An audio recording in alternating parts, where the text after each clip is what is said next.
kaidah yang kedua, segala yang datang dari Allah itu tidak mungkin buruk. Tidak mungkin. Kenapa kita diminta untuk taat dengan mutlak? Karena segala yang datang dari Allah pasti baik. Ya, pasti baik. Karena Allah menurunkan segala maslahat sesuai kebutuhan kita. Cuma manusia kadang-kadang, menginginkan sesuatu dengan pikiran pendeknya yang bukan kebutuhannya. Al-Baqarah 216. Enggak pelan-pelan kita ya.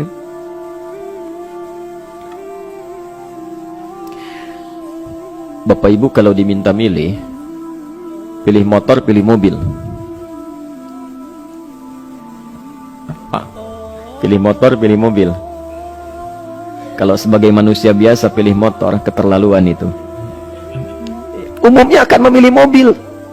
Akan memilih mobil umumnya. Tapi kadang-kadang kita menginginkan sesuatu yang tinggi, menurut Allah itu bukan kebutuhan kamu. Kebutuhan kamu itu motor. Keperluan kamu motor. Kalau kamu punya mobil, sulit nantinya. Gangnya sempit, mesti bikin garasi, anggaran bertambah, dipikirin juga. Capek. Sudah, motor saja, terbebas dari banyak kemacetan. Mampu diurai, tidak banyak difikirkan. Pelan-pelan. Turun ayat, kutiba alaikumul qitalu wa huwa kurhul lakum. Ya. Diwajibkan atas kalian berperang. Dulu orang diminta jihad gelisah. Ya. Gelisah. Nah, kalau ada perintah Allah yang melahirkan kegelisahan, ini maknanya. Ya, tidak harus dalam konteks jihad yang fisik. Ya. Jihad, melawan hawa nafsu kita. Jihad melawan pikiran kita. Jihad melawan prasangka buruk kita. Kadang-kadang ada keinginan kita yang kita inginkan menurut Allah itu belum baik untuk kita. Nah, sifat manusia ketika diberikan oleh Allah keputusan yang terbaik, kadang-kadang ada sifat dalam hatinya gejolak, belum bisa menerima. Ya. Ada gejolak di hatinya. Dalam keadaan demikian kata Quran, kutiba alaikumul qital. Kalau Anda merasakan sesuatu sedang ada gejolak di jiwa, sulit menerima ketetapan Allah, maka perangi perasaan-perasaan buruk itu. Wa huwa kurhul lakum, walaupun itu sulit. Walaupun itu sulit. Jangan berprasangka buruk dulu pada Allah. Ayat yang indahnya, perhatikan kalimatnya. Asa an takrahu syai'an fa huwa khairul lakum. Boleh jadi Anda tidak menyukai sesuatu, di balik itu ada kebaikan-kebaikan besar yang Allah sedang rencanakan. Karena pikiran kita pendek, maunya sekarang saja. Tapi subhanallah, Allah sangat panjang, tidak ada batasnya. Allah memberikan maslahat sampai kamu meninggal, ini maslahatnya. Kamu berpikir sekarang saja. Wa asa an tuhibbu syai'an wa huwa syarrul lakum. Sedangkan boleh jadi di balik yang kita sukai ada keburukan yang sedang menunggu kita di depan ini, kamu tidak tahu. Ya. Apa logikanya? Wallahu ya'lamu, Allah tahu masa depan yang akan terjadi menimpa kita, wa antum la ta'lamun, sedangkan kalian tidak bisa membaca masa depan. Ya. Saya punya adik perempuan datang lalu meminta doa. Kak, saya ingin tes katanya, ya, di salah satu bank. Kemudian sudah pada tahap akhir yang menurut hitung-hitungan manusia dan perkiraannya insya Allah lulus, karena tidak ada alasan apa-apa lagi untuk tidak meluluskan. Baik, bismillah kita berdoa. Tapi doa kita seperti dibimbing oleh Quran, tidak minta dunia saja. Ya. Jadi dunia baik, Al-Baqarah 201, Rabbana atina fid dunya wa fil akhirah. Ya. Dunia minta baik, akhirat minta baik. Tapi aturan dunia dan akhirat ini jangan disebandingkan, rugi. Dunia itu kecil, akhirat lebih besar. Dunia itu kecil.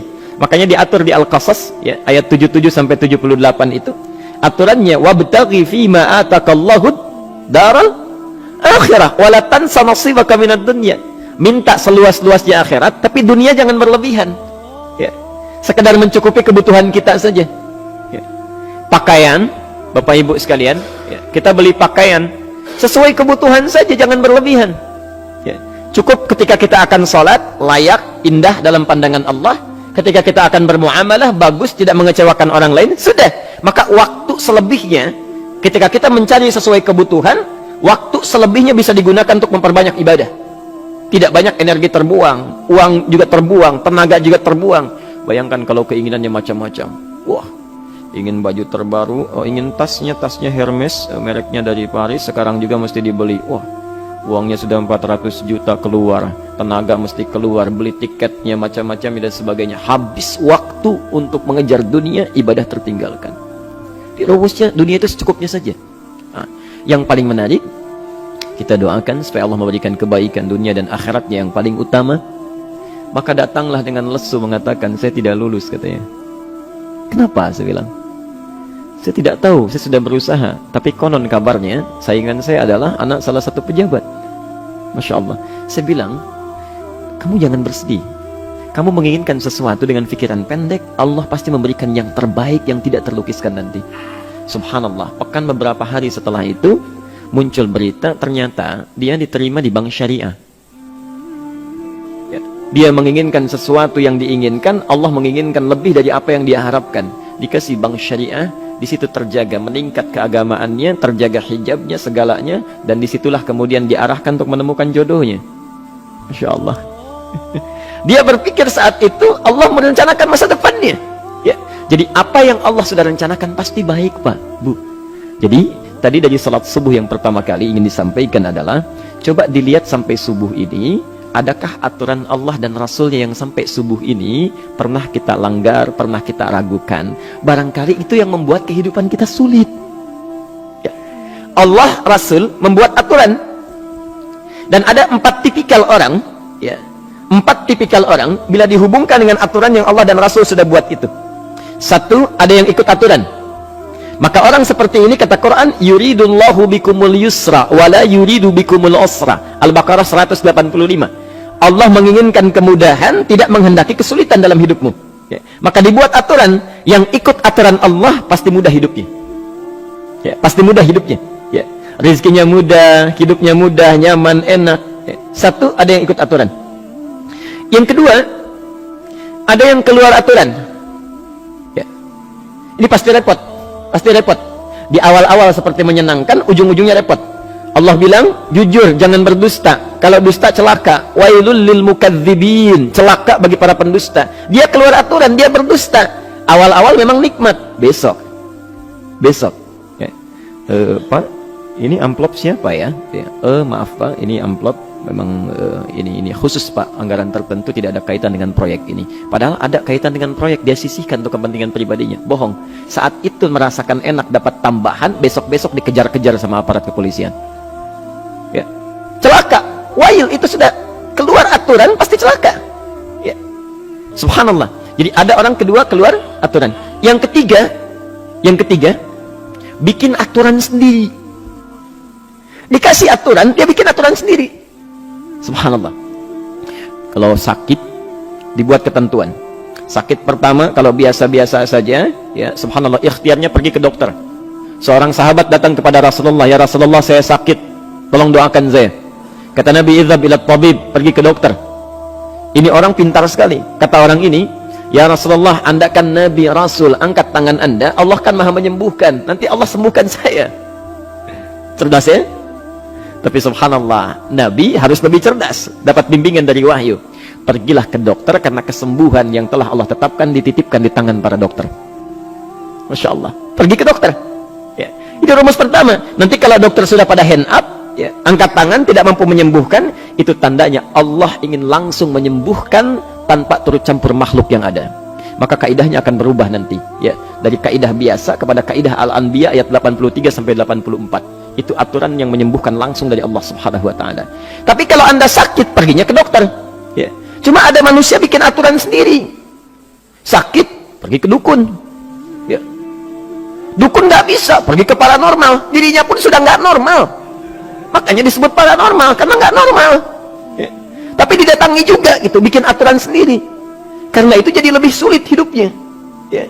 Doa, minta pada Allah, kan sederhana. Ya. Doa nggak bayar, nggak ada macam-macam, masya Allah, gampang sebetulnya. Ada kekeringan, sekarang kan banyak kekeringan ya, banyak kekeringan. Dikasih rumus, subhanallah, dikasih rumus yang tidak perlu pakai biaya, meluangkan waktu, itu pun berpahala juga. Dunianya dapat, akhiratnya melimpah. Ya. Dikasihlah salat istisqa, masya Allah, tinggal minta, memohon kepada Allah, salat, mengangkat tangan, mohon pada Allah, subhanallah. Manusia tidak bikin aturan sendiri. Digarami saja. Orang garamin sayur, dia garamin awan. Cari biaya miliaran, terbang pakai pesawat. Kalau Allah tidak berkehendak, ya sudah. Ya. Ayo silahkan, berapa biaya yang mau kamu kumpulkan, tenaga yang kamu kumpulkan, silahkan aja. Ya. Yang ini hujan, bikin kering lagi di sana. Sana hujan, bikin kering lagi di sana. Mau sampai kapan? Ya.